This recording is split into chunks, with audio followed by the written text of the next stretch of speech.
Hey guys, what is up? It is the Fast Break Report here, bringing you guys another vlog. So we got to talk about Myles Turner, and I'm gonna be honest, it's probably gonna be a different video than most of you are expecting out of me. For a long time I have been a Myles Turner hater on this channel, and I've had my reasonings for it. But this video is going in a bit of a different direction because one of the guys that I feel like has benefited most from the Pascal Siakam trade has been Myles Turner. Now, obviously, it's only a small sample size. It's not anything to call home about just yet. But the Pacers have been playing relatively well since trading for Pascal Siakam. We beat the 76ers the other night, and we ended up beating Phoenix last night. And we ended up spoiling Devin Booker's wild fucking game. I mean, Devin Booker had 62 points, and the Phoenix Suns lost to us, which is absolutely insane. Pascal Siakam came out and did his thing again. He had 31 points, 4 steals, 7 rebounds. Shot 2 of 3 from the three-point line and 63% from the field. Pascal Siakam is already making his mark with the Pacers. It took like 2 or 3 games for him to really, adapt to what we do and the players around him.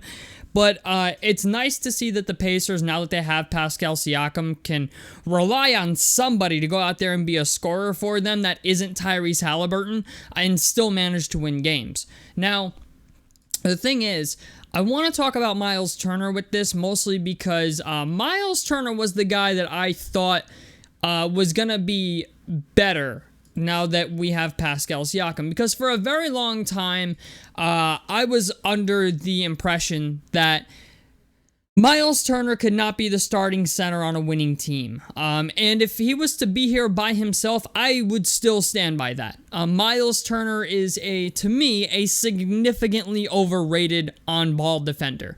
He's an okay rim protector, like he's good at blocking shots. But when it comes to just flat out stopping guys who play his position or outplaying them for that matter, Myles generally does not do that. I would argue that these past 5 games that Myles Turner has played has been some of the best basketball that I've seen out of him on a semi-consistent basis since he became an Indiana Pacer. In the past 5 games, okay, last night Myles Turner only played I think 17 or 18 minutes. He shot 2 of 6 from the field. He was a -2. Box plus minus. He had 5 points, 3 rebounds, and 2 assists, 2 turnovers, and 2 personal fouls. Shot 1 of 1 from the free throw line. But it's the games before last night, that I'm looking at, that I'm like, you know what? Myles might be able to be the guy. Against Philadelphia, he had 20 points, 9 rebounds, 2 blocks, 4 personal fouls, 1 turnover. He shot 75% from the free throw line, 50% from 3, and 58% from the field. Then the game before that, he put up a 22-6. The game before that was 12-2, which isn't great. But the game before that at Portland, he did 29-12. And we're starting to see more, 20-10 numbers coming out of Myles. Obviously, we only have one game here to go by, the one in Portland where he put up 29 points and 12 rebounds. But, against Philadelphia, he had 20-9. And for a long time, it wasn't that I wanted Myles to outplay guys like Joel Embiid or Nikola Jokic. I just wanted him to be fucking competitive. And finally, he's become that. He's since we've acquired Pascal Siakam, it seems like he's actually a competitive center, which is something that I never thought I'd be saying about Myles Turner, because for a long time it seemed like he played basketball like a little fucking girl for a lot of the time that he's been here. Now that he has Pascal Siakam, Myles can finally do what he's meant to do. Stand out on the three-point line and shoot threes, and maybe get a rebound every here and there, and block a couple shots. That's what Myles Turner's wheelhouse is. Trying to be a traditional center is not something he has ever been good at, and I don't know why people seem to think he is, but he's simply not. But now that we have Pascal Siakam, it allows Pascal Siakam to handle those duties. Pascal Siakam had a triple-double against the Philadelphia 76ers the other night, and Myles put up 20-9. So, as long as you got guys like Pascal Siakam, and honestly, Pascal Siakam was one of the only dudes in the NBA that I thought, like, Myles could play alongside and actually be good with. And we're seeing that very early on. We're seeing that Myles is actually playing better. As much as I have faith in Tyrese Halliburton, there's only so much Tyrese Halliburton can do to make Myles a better basketball player. However, Pascal Siakam is a guy who draws in the defense. He's a guy with a post game. He does all the shit that Myles Turner doesn't do. Okay, run the floor well. Actually, I can't even say that. Myles Turner runs the floor well, but Pascal Siakam is a pure transition player. He's got a post game. He rebounds. He plays defense on a decent level. He can stretch the floor and shoot the three to some extent, right? And that's opening up Myles Turner a whole lot for open three-pointers and, to get rebounds, because now people are worried about boxing out Pascal Siakam.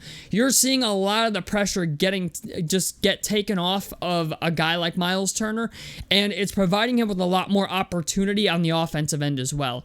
So I have to be honest, Myles has been better, a lot better.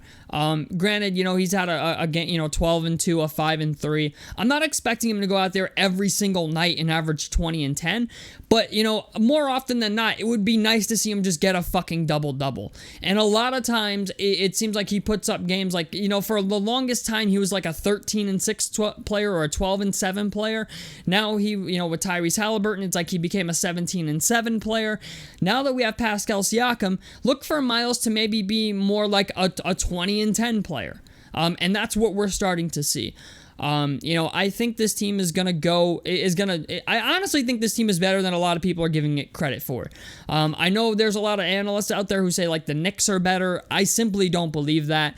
I don't even think the Sixers are a better team now at this point. Tyrese Maxey and Joel Embiid are very good, but I think we have way more depth than Philadelphia does, and I just think NBA talking heads don't want to admit that. It feels a lot as if NBA talking heads simply don't want to admit that the Pacers are actually a good team now. A lot of people are saying that, like, we're not a top 4 seeded team in the East.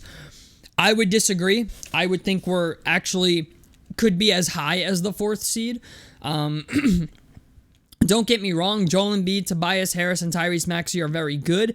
I just think we're a better scoring offense, and I think we're slowly getting better on defense as well. And I have a feeling by the end of the season, things are going to start to get, a lot easier on the defensive end of the floor too. Our schedule is, starting to ease up a little. We play Boston, and I think who we play next? I think Memphis. I could be wrong about that. Don't quote me. But I'm actually just glad that we came out of January with, a not negative record or a positive record.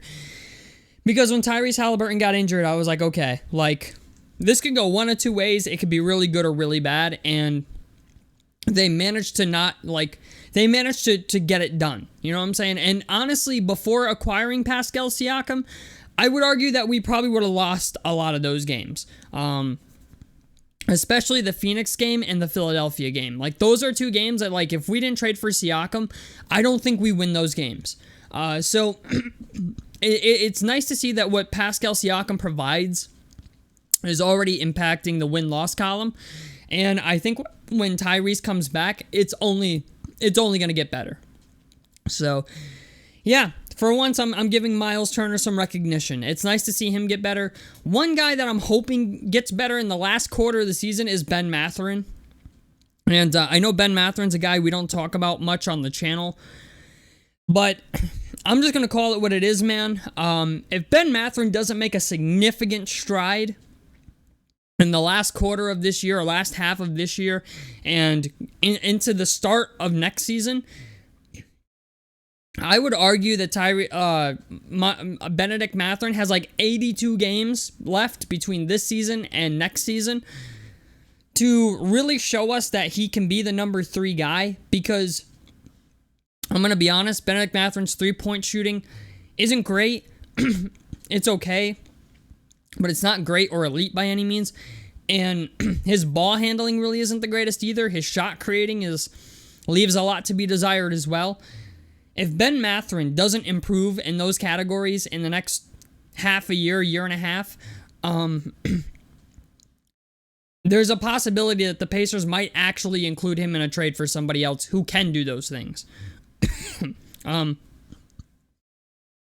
Even right now, as we speak, Miles Bridges of the Charlotte Hornets is available. So,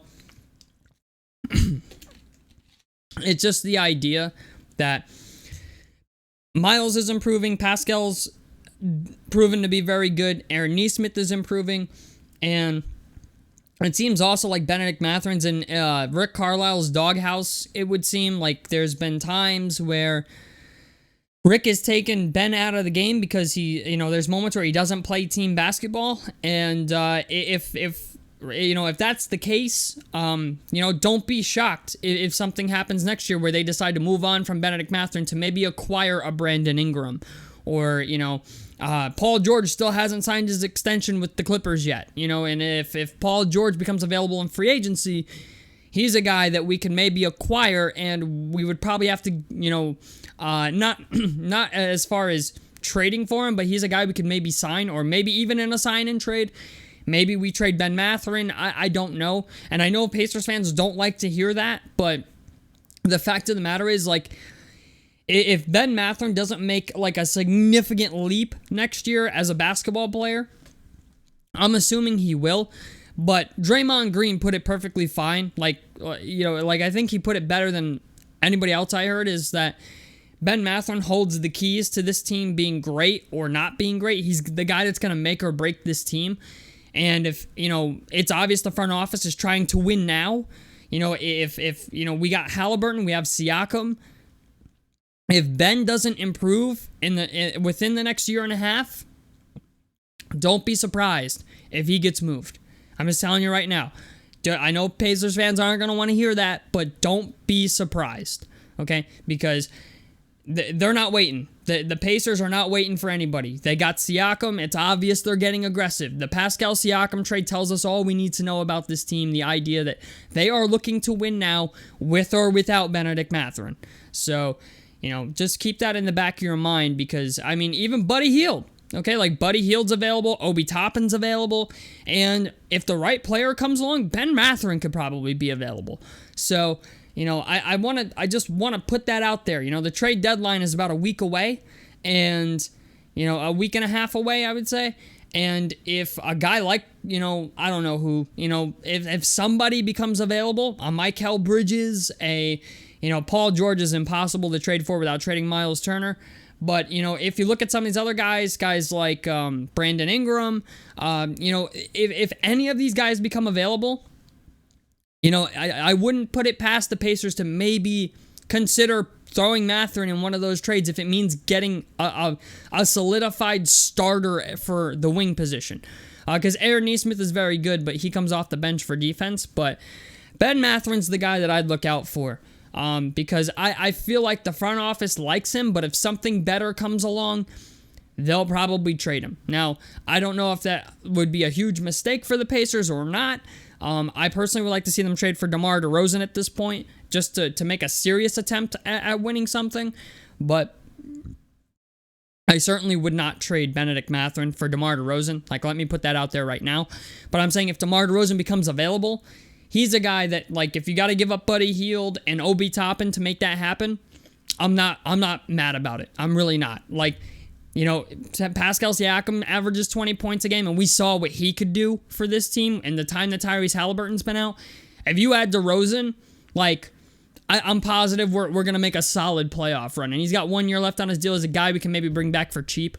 So that's just my opinion on it. But tell me what you guys think about this down below in the comment section below. Helps me out. Subscribe if you guys want to see more. I'm the Fast Break Report, and I'm out of this motherfucker. Peace, guys.